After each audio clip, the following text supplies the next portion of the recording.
Bismillah. Assalamualaikum warahmatullahi wabarakatuh.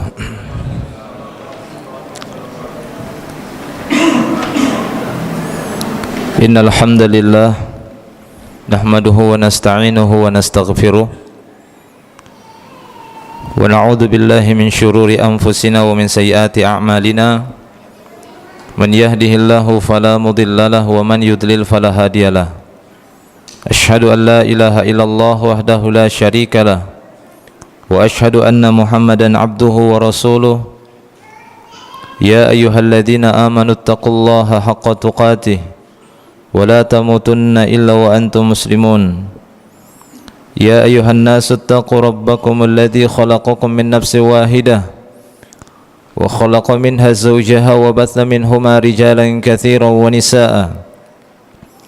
Wattaqullaha alladzi tasaaluna bihi wal arham. Innallaha kana 'alaikum raqiba.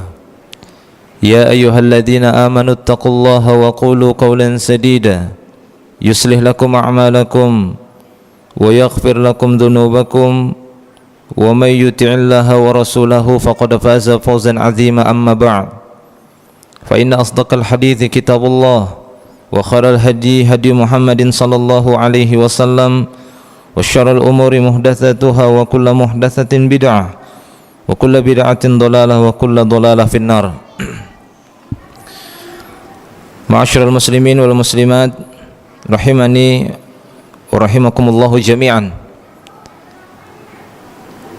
Para hadirin kaum muslimin dan muslimat yang dimuliakan Allah Subhanahu wa taala, dan para pendengar Mitra IDC dimanapun anda berada, alhamdulillah kita bersyukur kepada Allah Subhanahu wa ta'ala atas segala nikmat-nikmat yang masih dipelihara untuk kita semua. Kita bersyukur kepada Allah Subhanahu wa ta'ala yang masih memberikan kesempatan bagi kita semua untuk hadir dan mendengarkan majelis ilmu ini. Kita akan melanjutkan materi pembahasan kita. Terakhir telah kita sebutkan di dalam kitab Muharramat Istahana bihan nas, perkara-perkara haram yang banyak diremehkan oleh manusia ataupun dosa-dosa besar yang dianggap biasa. Terakhir telah kita sebutkan satu pembahasan yang berkaitan dengan terlalu banyak meminta. Terlalu banyak meminta tanpa ada kebutuhan, ataupun menjadikan kehidupannya ataupun profesinya sebagai meminta-minta, dan itu sudah kita bahas pada pertemuan yang telah lalu.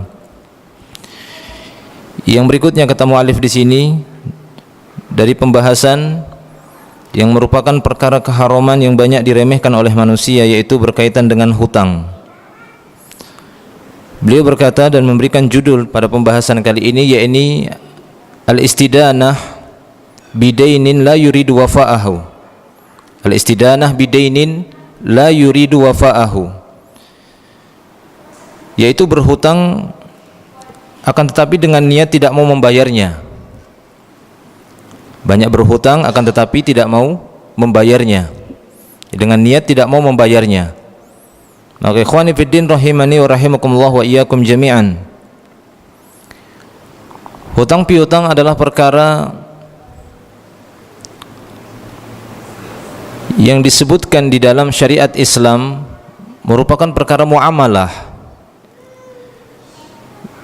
yang mana kita dapati sebagian manusia membutuhkan bantuan dari saudaranya dengan memakai hartanya, atau yang disebut dengan hutang piutang. Sehingga kalau kita melihat dari sisi yang lainnya, hutang piutang ini masuk kepada akad tabarru', yaitu sifatnya ta'awun, tolong menolong. Sehingga pada hutang piutang ini transaksinya tidak boleh ada tambahan ketika pengembalian hutang tersebut, karena pada dasarnya ini diperbolehkan oleh syariat. Tujuannya adalah untuk mencari pahala di sisi Allah Subhanahu wa ta'ala, karena masuk kepada ta'awun 'alal birri wat taqwa. Bahkan dalam satu hadis Nabi sallallahu alaihi wasallam menyebutkan, "Ma min muslim yuqridu musliman qardan marrataini illa kana lahu bi sadaqatiha marrah atau kama qala sallallahu alaihi wasallam, rawahu Ibnu Majah. Kata Nabi sallallahu alaihi wasallam, tidaklah seorang muslim memberikan pinjaman ataupun hutangan kepada saudara muslim yang lain sampai 2 kali, maka dia ditetapkan baginya 1 kali bersedekah, mendapatkan pahala 1 kali bersedekah. Ataupun pada dalil-dalil yang lain yang kita dapati bagaimana Nabi sallallahu alaihi wasallam menganjurkan kita untuk membantu dan menolong saudaranya. Maka para jemaah yang dimuliakan Allah Subhanahu wa taala, akan tapi dari sisi yang lain, kalau ini dijadikan sebagai alasan untuk menghancurkan harta manusia ataupun menghancurkan harta orang lain dengan berhutang akan tapi tidak berniat untuk membayarnya, ataupun terlalu banyak berhutang. Karena kita dapati di sisi lain juga bagaimana Nabi Shallallahu Alaihi Wasallam menyebutkan ancaman-ancaman bagi orang-orang yang meninggal dunia namun masih memiliki hutang piutang yang belum selesai. Itu banyak sekali. Bahkan kita dapati di dalam beberapa doa Nabi Shallallahu Alaihi Wasallam, beliau berlindung kepada Allah Subhanahu Wa Taala dari lilitan hutang. Bahkan setiap solatnya, beliau senantiasa di akhir solat sebelum mengucapkan salam, beliau akan mengatakan, Allahumma inni a'udzubika minal ma'tham wal maghram. Allahumma inni a'udzubika minal ma'thami wal maghram. Ya Allah, aku berlindung kepadamu dari perbuatan dosa dan dari terlilit hutang. Maghram, gharim, sebagai orang yang terlilit hutang. Nabi SAW berlindung kepada Allah agar tidak menjadi orang-orang yang tertimpa hutang, terlilit hutang, ditekan oleh hutang dalam kehidupannya. Sehingga ketika didapati Nabi SAW senantiasa mengucapkan doa ini pada solatnya sebelum beliau mengucapkan salamnya, artinya di dalam solatnya pada tahiyatnya, maka ada seorang berkata kepada Nabi SAW, dia mengatakan, ma aktsaru ma tasta'idzu minal maghram, alangkah banyaknya engkau meminta perlindungan kepada Allah dari maghram, dari dililit hutang. Maka apa kata Nabi SAW? Beliau mengatakan, idar rajul gharima, kata Nabi SAW, idza kana ar-rajulu gharima, apabila seorang laki-laki itu terlilit hutang, apabila seorang itu terlilit hutang, haddatsa fakadzaba wa wa'ada fa akhlafa, dia akan berbicara kemudian dia berdusta, dia berjanji dan dia ingkari. Ini akibat orang-orang yang banyak terlilit hutang. Akhirnya kalau dia berbicara dia suka berdusta, kalau dia berjanji akan suka menyelisihi. Kenapa? Karena terlalu banyaknya hutangnya, sehingga memberikan pengaruh kepada akhlaknya, kepada pergaulannya, kepada masyarakat. Nah, demikian ikhwani fiddin rahimani wa rahimakumullah wa iyyakum jami'an. Sehingga di sini Syekh menyebutkan satu pembahasan yang berkaitan dengan hal ini, al-istidanah bidainin la yuridu wafa'ahu, berhutang dengan niat tidak mau membayarnya. Beliau mengatakan hukukul ibad indallahi azimah, hak-hak para hamba-hamba Allah di sisi Allah ini sangatlah besar. Ya, hak para hamba di sisi Allah Subhanahu wa taala itu sangatlah besar. Dalam pandangan Allah Subhanahu wa taala, wa qad yakhruju asy-syakhsu min haqqillahi bit-taubah walakin hukukul ibad la manasa min adaiha qabla an ya'tiya yawmun la yataqada fihi bidinar wala dirham walakin bil hasanat was sayyi'at. Jadi kata beliau, terkadang ada seorang yang selamat dari hak Allah Subhanahu wa taala dengan bertaubat kepada Allah. Allah Subhanahu wa taala memaafkannya.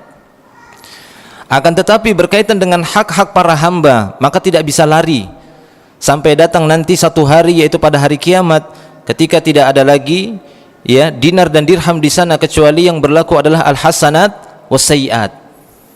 Akan diganti dengan pahala-pahala kebaikan ataukah dosa akan ditukar oleh Allah Subhanahu wa taala. Bahkan disebutkan dalam sebuah hadis Nabi SAW bersabda, man mata wa alaihi dain walaysa thamma dinar wala dirham walakinnaha alhasanat wasayyi'at. Barang siapa yang meninggal dunia masih memiliki tanggungan hutang, padahal nanti di sana tidak berlaku lagi dinar dan dirham, nggak bisa dibayar lagi di sana, tapi yang diberlakukan oleh Allah Subhanahu wa taala ditukar antara pahala dan dosa. Ditukar antara pahala dan dosa. Jika dia tidak membayarkannya, belum melunasinya, kemudian akan diambil pahalanya sebagai pengganti hutang tersebut yang belum dia lunasi. Jika itu belum juga selesai, maka orang yang pernah dia pinjam barangnya ataupun pernah dia hutangi uangnya ataupun hartanya, dosanya akan diambil dan ditimpakan kepadanya. Nah, ikhwani fiddin rahimani wa rahimakumullah. Jadi itulah yang disebutkan oleh beliau di sini, dan beliau mengatakan wallahu subhanahu wa ta'ala yaqul, dan Allah subhanahu wa ta'ala juga berfirman di dalam surah An-Nisa ayat yang ke-58. Allah subhanahu wa ta'ala berfirman, innallaha ya'murukum an tu'addul amanat ila ahliha. Sesungguhnya Allah subhanahu wa ta'ala memerintahkan kalian agar kalian menunaikan amanah-amanah itu kepada pemiliknya. Jika kita mengetahui bahwasanya harta tersebut adalah milik orang lain, harta tersebut adalah milik orang lain yang kita pinjam, maka hendaklah kita mengembalikannya, karena sesungguhnya ini merupakan amanah yang akan dikembalikan kepada pemiliknya. Jadi Allah subhanahu wa ta'ala memerintahkan innallaha ya'murukum an tu'addul amanat ila ahliha. Sungguhnya Allah subhanahu wa ta'ala memerintahkan kalian agar kalian menunaikan amanah itu kepada pemiliknya. Kemudian beliau mengatakan wa minal umur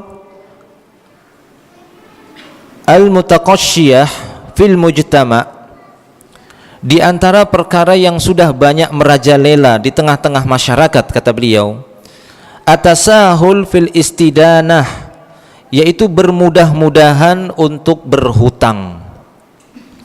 Bermudah-mudahan untuk berhutang. Seperti yang sudah kita sebutkan tadi, salah satunya Nabi sendiri sampai-sampai meminta isti'adzah, berlindung kepada Allah dari al-maghram, dilit hutang.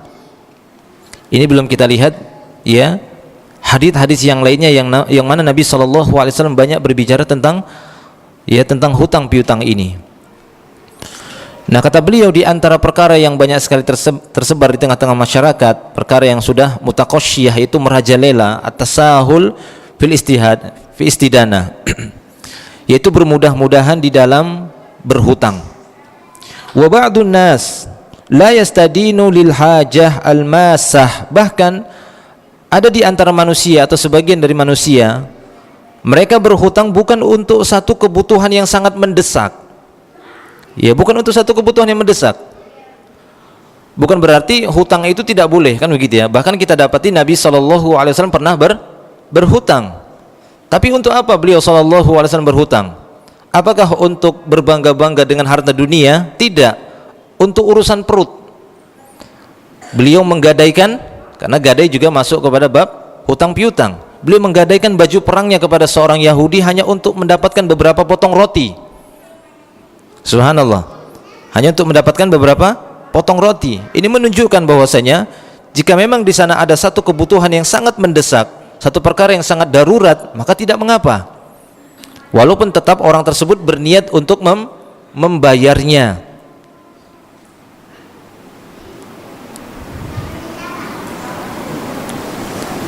Adapun jika dia berhutang tanpa ada satu kebutuhan, inilah yang dikritik oleh beliau di sini, yang banyak terjadi di tengah-tengah masyarakat, di tengah manusia.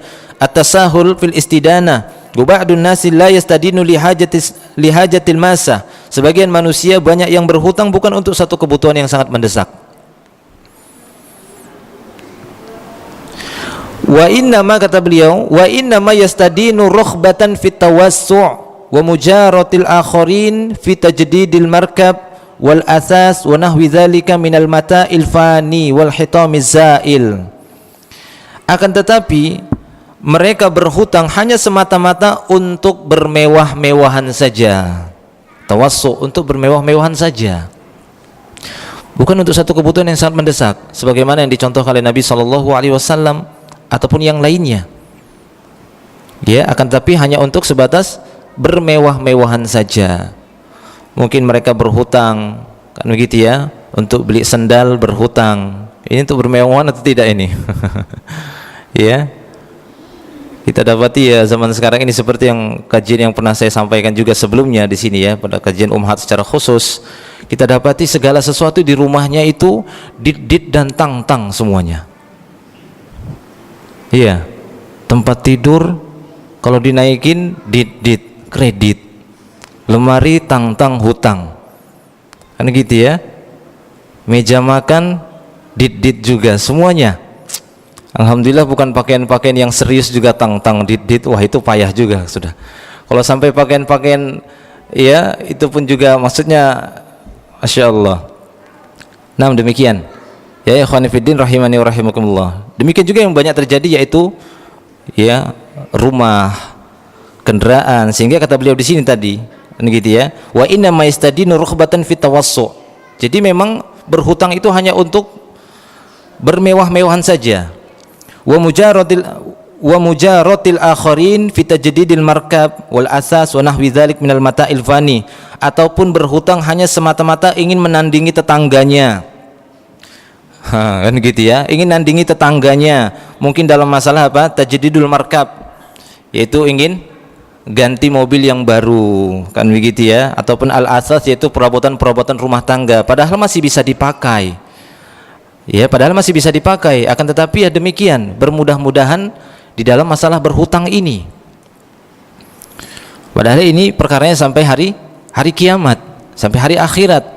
Bahkan nanti akan kita sebutkan di sini, beliau membawakan hadis yang berkaitan dengan seorang mujahid, seorang yang mati syahid sekalipun masih tertahan dengan hutangnya. Lalu bagaimana orang-orang yang tidak pernah berjihad dan tidak mati juga, tidak mati di medan jihad, ya, tidak tertumpah darahnya di jalan Allah Subhanahu wa taala, tapi di mana dia wafatnya? Wafatnya mungkin karena jantungan, banyakkan hutang. Ya, kebanyakan hutang ya, jantungan, wajah hutang. Hutang ini, hutang itu, ketika ditagih, nah sekian banyaknya jantungan, kemudian meninggal dunia. Waliyadzubillah. Orang yang mati ya di medan perang, kemudian tertumpah darahnya, hilang nyawanya, tergores kulitnya, badannya, kemudian masih meninggalkan hutang, maka ini tidak dianggap selesai oleh Allah Subhanahu wa taala. Nah, ikhwani fiddin rahimani wa rahimakumullah. Ya, jadi itu kata beliau, fi tajdidil markab wal asas, ataupun yang semisalnya dari barang-barang yang akan binasa. Ya, minal mata'il fani, yaitu barang-barang yang akan fana. Bukan satu kebutuhan yang sangat penting sekali, akan tapi hanya sebatas untuk mendapatkan kemewahan-kemewahan dunia. Nah, demikian ikhwani fiddin rahimani wa rahimakumullah wa iyyakum jami'an. Bahkan kata beliau, wa katsiran ma yadkhulu haula'i fi matahati buyu'it taqsid allati la yakhlu katsirun minha minasyubhah aul haram. Bahkan tidak sedikit kata beliau, mereka terjatuh kepada transaksi-transaksi hutang piutang yang di dalamnya banyak sekali terjadi syubhat bahkan keharuman. Ya, jual beli barang kemudian dengan pembayaran tertunda, dengan pembayaran cicil atau alias kredit tadi. Ini banyak sekali. Akhirnya apa, mereka terlilit hutang dengan transaksi-transaksi yang di dalamnya ada syubhat ataupun di dalamnya ada jelas-jelas perkara yang haram berkaitan dengan riba ataupun yang semisalnya, waliyadzubillah. Sehingga sebagian mereka mengatakan, wah ini Ustaz saya berhutang, ini darurat, ini penting sekali. Apa itu? Beli rumah. Oh, beli rumah itu benar darurat atau tidak itu? Beli rumah. Ya jelas, yang penting kita punya tempat tinggal. Maksudnya punya di sini bukan harus dimiliki, kan begitu ya. Bisa jadi ngontrak kah, menyewa, numpang. Kan yang penting bisa terlindungi dari panas matahari. Kecuali memang nggak ada seorang pun yang mau dikontraki rumahnya. Nggak mau seorang pun, Pak ini mau saya kontrak, mau saya nggak boleh. Kemana-mana nggak boleh ngontrak, bahkan nggak bisa seperti itu. Di mana anak istrinya tinggal, ya sudah kredit, dia kredit rumah nggak masalah. Tapi kalau masih bisa di sana didapati, dia bisa sewa rumah tersebut, ya bisa dia kontrak ataupun bisa menumpang, ya tidak masalah, karena yang terpenting punya tempat tinggal. Karena ini bukan satu ya kebutuhan yang sangat mendesak, kecuali memang benar-benar tadi darurat sekali, nggak ada yang mau ngontraki dan tidak ada yang mau sewa, tidak ada yang mau memberikan tempat tinggal. Taib khani fiddin rahimani wa rahimakumullah wa iyyakum jami'an. Ya, itu kata beliau di sini. Bahkan banyak di antara mereka yang melakukan transaksi jual beli ya dengan bai'ut taqsid, yaitu jual beli yang dengan pembayaran tertunda, yang akhirnya di sana ya ada akad ataupun transaksi dalamnya ada syubhat ataupun ada perkara yang haram. Taib, kemudian kata beliau, wa tasahul fil istidanah ilal mumatalah fi tasydid au yuaddi ila ida'atil mal akharin wa itlafiha wa qad qala an-nabiy sallallahu alaihi wasallam muhadziran min akibati hadzal amal. Bahkan kata beliau, ada di antara orang-orang yang bermudah-mudahan untuk berhutang yang bisa menyeret mereka kepada kebinasaan. Kenapa? Karena mereka suka menunda-nunda pembayaran atau bahkan mengakibatkan hilangnya harta orang lain. Karena sesungguhnya Nabi sallallahu alaihi wasallam telah bersabda dalam sebuah hadis, muhadziran min akibati hadzal amal, memberikan peringatan keras terhadap perbuatan seperti ini, yaitu berhutang kepada orang-orang, kan begitu ya, banyak berhutang akan tapi tidak ada niatnya untuk membayar. Ya, tidak berniat untuk membayarnya, bahkan harta tersebut sama sekali tidak mau dia bayar. Akhirnya dia telah membinasakan harta orang lain, padahal ini harta orang lain, bukan harta dia. Di dalam sebuah hadis Nabi sallallahu alaihi wasallam bersabda, man akhadha amwalan nas yuridu adaaha addallahu anhu wa man akhadha yuridu itlafaha atlafahullah. Rawahul Bukhari.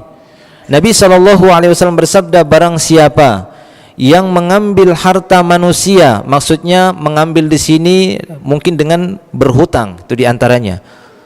Ya, barang siapa yang mengambil harta manusia yaitu dengan berhutang, yuridu adaaha, dia menginginkan ataupun dia berniat ingin melunasi ataupun membayarnya, addallahu anhu, maka Allah Subhanahu wa taala akan membantu dia untuk melunasi hutang itu. Ya, maka Allah Subhanahu wa taala akan membantu dia untuk melunasi hutang itu. Wa man akhadha yuridu itlafaha atlafahullah, namun barang siapa yang berhutang kepada manusia, mengambil harta manusia dengan cara hutang piutang, akan tetapi dia ingin menyia-nyiakan harta tersebut, ingin membinasakan harta tersebut, maka Allah Subhanahu wa taala akan membinasakannya. Artinya kalau memang dia tidak memiliki niat ya ingin membayarnya, maka Allah Subhanahu wa taala akan menyebabkan dia akan menjadi orang yang bangkrut. Lambat laun hutang terus akhirnya dia mati ketimpa hutang. Waliyadzubillah.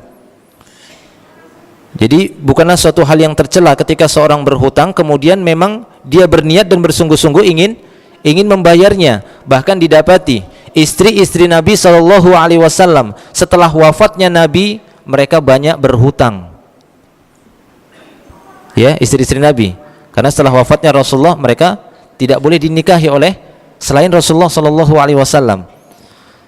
Sehingga biaya kehidupan mereka yang selama ini dari Rasulullah dan selama ini juga dari Rasulullah biasanya 1 bulan 2 bulan hanya mengkonsumsi aswadan. Ini keluarga Nabi atau istri-istri Nabi. Ya, istri-istri Nabi selama 2 bulan itu tidak ada asap mengepul di rumahnya. Mereka biasa makan aswadan, mengkonsumsi aswadan. Tahu aswadan ya? 2 makanan hitam dikatakan aswadan. Yang dimaksud kurma dengan air. Kira-kira ini ibu-ibu atau para istri tahan nggak kalau suaminya ngasih aswadan sampai 2 bulan? Nah, kurma sama air. Aduh gitu ya. Ya memang ini rezekinya. Ya ini juga nasihat bagi para istri gitu ya, supaya bersyukurlah kalau dikasih suami itu dengan apa adanya. Jadi qanaah. Qad aflaha man aslama wa ruziqa kifafan wa qanna'ahu Allahu bima atah. Beruntunglah orang-orang Islam diberi rizki yang cukup, maka Allah akan menganugerahkan sifat qanaah pada dia dengan apa yang Allah berikan. Dalam hadis yang lain Rasul mengatakan, innallaha la yanzuru ila imra'atin la tashkuru li zawjiha wa hiya la tastaghni anhu. Sesungguhnya Allah tidak akan pernah memandang seorang istri yang enggak pernah terima kasih sama suaminya. Setiap dikasih kok segini, kan gitu ya. Padahal dia sangat membutuhkan suaminya. Nah, demikian. Taib, ya, ikhwani fiddin rahimani wa rahimakumullah wa iyyakum jami'an. Ya, jadi seperti yang kita sebutkan tadi, bagaimana istri-istri Nabi sallallahu alaihi wasallam didapati banyak berhutang setelah wafatnya Nabi sallallahu alaihi wasallam. Tapi tatkala mereka ditanya, ya, seperti dari Aisyah radhiyallahu anha, dia menyebutkan satu hadis dari Nabi sallallahu alaihi wasallam. Dia mengatakan, "Ma min 'abdin kanat lahu niyatun fi ada'i dainihi illa kana lahu minallahi aunun," atau kama qala sallallahu alaihi wasallam. Ya, ketika Aisyah didapati berhutang untuk makan, subhanallah, maka dikatakan, kenapa engkau banyak berhutang? Ya, maka Aisyah radhiyallahu anha pun membacakan hadis tadi, bahwasanya barang siapa, ya, tidaklah seorang hamba kemudian memiliki hutang dan dia berniat ingin melunasi hutang tersebut, maka Allah Subhanahu wa taala akan memberikan pertolongan kepadanya. Maka bagi dia akan ada pertolongan dari Allah Subhanahu wa taala. Demikian juga riwayat dari Maimunah, di sana disebutkan ma min ahadin yudanu dainan ya'lamullah annahu yuridu qada'ahu illa addahallahu anhu fid dunya. Tidaklah seseorang kemudian dia berhutang dan Allah Subhanahu wa taala mengetahui bahwasanya dia berniat ingin membayar hutang itu, melainkan Allah akan melunasi hutangnya di dunia. Nah, gitu ya. Ataupun dalam hadis yang lain, Nabi SAW memberikan jaminan akan dibantu oleh Nabi SAW pada hari kiamat. Rasulullah mengatakan ad-dain dainan, hutang itu ada dua jenis. Man mata wa huwa yanwi qada'ahu fa ana waliyuhu. Barang siapa yang meninggal dunia membawa hutang tadi, tapi dia berniat ingin melunasinya, maka aku yang akan menjadi walinya. Aku yang akan menjadi walinya, kata Nabi SAW. Wa man mata wa la yanwi qada'ahu, dan siapa saja yang meninggal dunia dan dia tidak berniat ingin melunasinya, fadzakal ladzi yu'khadhu min hasanatihi, maka yang demikian itulah nanti akan diambil pahala-pahalanya. Laisa yauma idzin dinar wala dirham, yang mana pada hari itu tidak ada lagi dinar, tidak ada lagi dirham. Nah, demikian ikhwan fillah rahimani wa rahimakumullah wa iyyakum jami'an. Nah, adapun perbuatan orang ini yang disebutkan oleh beliau di sini, yakni orang-orang yang berhutang tapi tidak ada niat sama sekali ingin membayarnya. Hutang ya sudah, nanti dia memang habisi saja sudah, nanti tinggal cari alasan saja. Ya seperti itu. Akhirnya apa? Haddatsa fakadzaba. Dia berbicara kemudian berdusta. Wa'ada fa akhlafa. Dia berjanji kemudian dia ingkari. Kapan ini hutangnya? Sudah jatuh tempo. Aduh, gimana usaha saya? Sebenarnya sih ada sih usaha saya di sana, kan gitu ya. Ada usaha saya di sana, tapi ya 2 bulan lagi lah, kan gitu ya. Oh 2 bulan lagi, sebulan. Oh iya sebulan lagi, mudah-mudahan bisa kelar tuh. Datang sebulan lagi nanti, aduh kemarin ada begini, akhirnya terus sampai 1 tahun. Begitu banyaknya dia berdusta dan banyaknya mengingkari janji. Waliyadzubillah. Nah, demikian ikhwan fillah rahimani wa rahimakumullah wa iyyakum jami'an. Di sana juga ada satu hadis Nabi sallallahu alaihi wasallam bersabda, matlul ghani zulmun, kata Rasulullah. Orang yang sudah bisa bayar hutang akan tetapi tetap dia tidak mau bayarnya, maka inilah orang zalim, kata Rasulullah. Ya, kenapa? Karena dia menahan harta orang lain. Dia menahan harta orang lain. Karena sungguhnya ketika Allah Subhanahu wa taala telah memberikan rizki kepadanya, ya, seharusnya dia bisa membayar hutang, tapi tidak mau dia bayarkan, nanti saja. Ya, saya pakai dulu untuk yang ini. Padahal itu rizki yang Allah berikan kepadanya itu adalah harta saudaranya yang Allah berikan kepadanya melalui dia, harus dikembalikan lagi. Tayyib ikhwan fillah rahimani wa rahimakumullah wa iyyakum jami'an. Kemudian kata beliau selanjutnya, wan nasu yatasahaluna fi amrid dain katsiran, wan nasu yatasahaluna fi amrid dain katsiran wa yahsabuna hainan wa huwa indallah azim. Jadi kata beliau, banyak orang-orang yang bermudah-mudahan dalam perkara hutang ini. Mereka menyangka ini adalah perkara yang sepele saja. Wa huwa indallahil azim, padahal di sisi Allah Subhanahu wa taala ini adalah perkara yang sangat besar. Bal innasyahid ma'a ma lahu minal mazayal azimah wal ajril jazil wal martabatil aliyah la yaslam min taba'atid dain, wa dalilu dzalika qauluhu sallallahu alaihi wasallam. Jadi kata beliau di sini bahwasanya bahkan seorang yang mati syahid sekalipun, padahal pada orang-orang yang mati syahid itu kita dapati keistimewaan, ya, pahala yang besar, al martabatul aliyah, kedudukan yang tinggi disiapkan oleh Allah Subhanahu wa taala, akan tetapi tidak selamat dari hutang. Ya, mereka tidak akan selamat dari namanya hutang, dan dalilnya adalah pada sabda Nabi sallallahu alaihi wasallam yang diriwayatkan oleh Imam An-Nasa'i dan yang lainnya. Nabi sallallahu alaihi wasallam bersabda, subhanallah.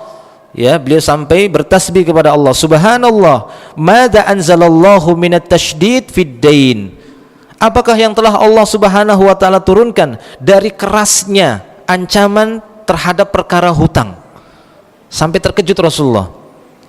Walladzi nafsi biyadihi, dan demi zat Allah yang jiwaku berada di tangan Allah Subhanahu wa taala, lau anna rajulan qutila fi sabilillah tsumma uhyiya, kalau seandainya ada seseorang, ya, yang mati di jalan Allah Subhanahu wa taala, terbunuh fisabilillah, summa uhyiya kemudian dihidupkan lagi, ya summa qutila kemudian mati lagi, kemudian dihidupkan lagi, kemudian mati lagi sampai 3 kali mati, wa alaihi dain kata Rasulullah, tapi dia masih memiliki tanggungan hutang, madakhalal jannah, maka dia tidak akan mungkin masuk ke dalam surga. Kalau seandainya ada seorang mujahid, seorang syahid seperti ini, mati hidup lagi, mati lagi hidup lagi, dimatikan sampai 3 kali mati, ini tidak akan masuk surga, ya, ketika dia masih ada tanggungan hutang. Sampai kapan? Hatta yuqda anhu dainuhu, sampai hutangnya itu dilunasi, sampai hutangnya itu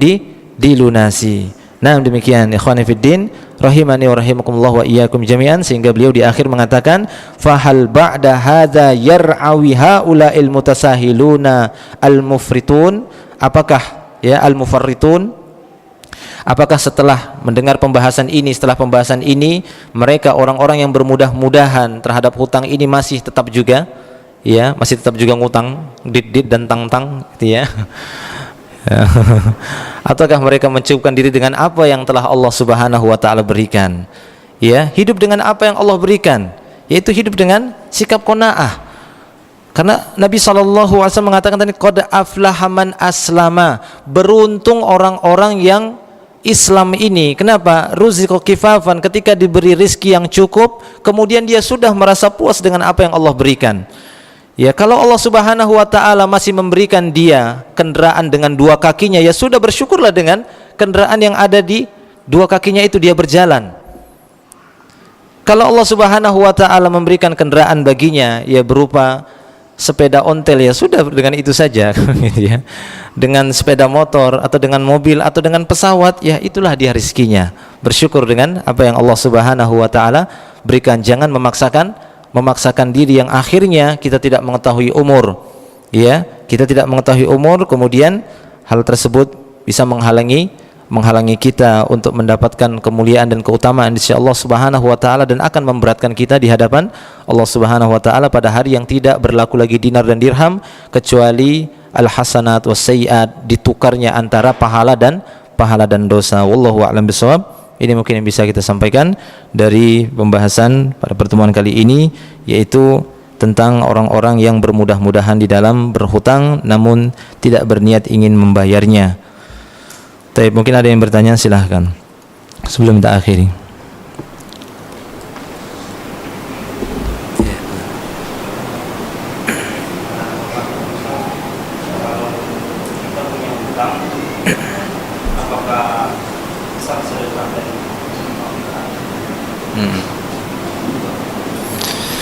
Ya, jika kita punya hutang, apakah sah sedekah ataupun infak kita? Ya, ini 2 amal ibadah yang berbeda, kan begitu ya. Artinya sedekah itu berkaitan dengan keikhlasan dan dari mana harta tersebut. Harta yang kita sedekahkan itu dari mana? Jadi ini yang menjadi ukuran yang paling penting ketika berinfak dan bersedekah, yaitu pertama keikhlasan, kan begitu ya. Yang kedua, dari mana harta yang kita sedekahkan itu. Kalau dari hasil yang haram, maka itu tidak akan diterima. Sebagaimana ya Nabi SAW bersabda, innallaha la yaqbalu salatan bi ghairi tuhurin wala sadaqatan min ghululin. Sesungguhnya Allah Subhanahu wa taala tidak menerima salat, ya, innallaha la yaqbalu salata 'abdin aw salatan. Sungguhnya Allah Subhanahu wa taala tidak menerima satu salat tanpa ada taharah, tanpa ada bersuci. Itu tidak diterima salatnya. Sebagaimana Allah Subhanahu wa taala tidak akan menerima satu sedekah ataupun infak dari hasil ghulul. Tahu ghulul ya? Menggelapkan harta orang. Ghulul kan gitu ya, atau korupsi dan semisalnya. Ya, artinya dari cara yang haram. Nah, demikian, dan ini tidak ada kaitannya dengan hutang, kan begitu ya. Ya, artinya sedekahnya itu diterima selama terpenuhi syarat-syarat itu, dia ikhlas ketika bersedekah, dan harta yang dia sedekahkan tersebut dari hasil yang benar gitu ya, dari hasil yang halal. Wallahu a'lam bishawab. Cuma ya ini kurang tepat, kan begitu ya. Dia bersedekah sementara utang nggak dibayar. Kan aneh ini. Sama saja orang mengerjakan sholat sunat tapi nggak sholat wajib. Nah, itu kan kewajiban baginya. Dia sudah punya harta tapi tidak dia bayar. Itu kan kewajiban dia untuk membayar hutang tersebut. Nah, wallahu a'lam bishawab. Iya, betul. Iya, silakan.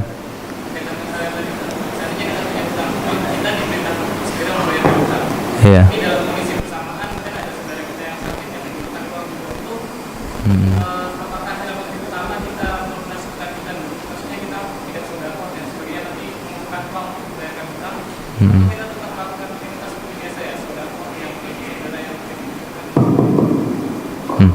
Sudah mau anu ya? Oh ya, kita cukupkan dulu ya. Allah alam, afwan, sudah waktunya sudah habis. Ini dulu yang bisa kita sampaikan, semoga bermanfaat. Wa akhiru da'wana alhamdulillah. Subhanakallahumma bihamdika asyhadu an la ilaha illa anta astaghfiruka wa atubu ilaik. Assalamualaikum warahmatullahi wabarakatuh.